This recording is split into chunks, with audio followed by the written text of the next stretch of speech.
Bonjour et bienvenue sur InfoLive TV, voici les titres de l'actualité israélienne. George Mitchell, l'émissaire du président américain pour le Proche-Orient, appelle à relancer le dialogue israélo-palestinien afin de conclure un accord de paix final d'ici 2 ans. Mitchell s'est exprimé lors d'une rencontre avec le président français Nicolas Sarkozy ainsi que le chef de la diplomatie française Bernard Kouchner. L'émissaire américain a également soutenu une action commune et un partenariat avec les pays européens dont la France afin d'atteindre ce but. Cependant, suite aux propos de Mitchell, l'ambassadeur israélien à Washington a affirmé qu'il était impossible d'arriver à un tel accord en 2 ans. Suite aux propos du Premier ministre turc en début de semaine, l'adjoint du ministre des Affaires étrangères israélienne Dani Ayalon a convoqué l'ambassadeur turc en Israël. La rencontre était particulièrement tendue et Ayalon a même refusé de serrer la main du représentant de la Turquie. Rappelons que lors d'une rencontre avec le président libanais, le Premier ministre turc a accusé Israël de violer la souveraineté libanaise et de lui voler ses ressources en eau.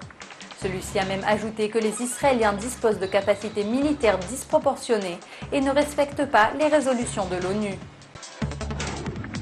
L'armée libanaise affirme avoir tiré sur 4 avions de chasse israéliens qui auraient survolé le territoire libanais. L'artillerie antiaérienne a tiré sur 4 avions ennemis israéliens en train de survoler la région de Marjayoun, a déclaré un porte-parole libanais. De leur côté, les responsables israéliens n'ont pas réagi directement à ces accusations. Cependant, des sources israéliennes affirment que le survol du territoire libanais a pour but de contrer le trafic d'armes à la frontière israélo-libanaise.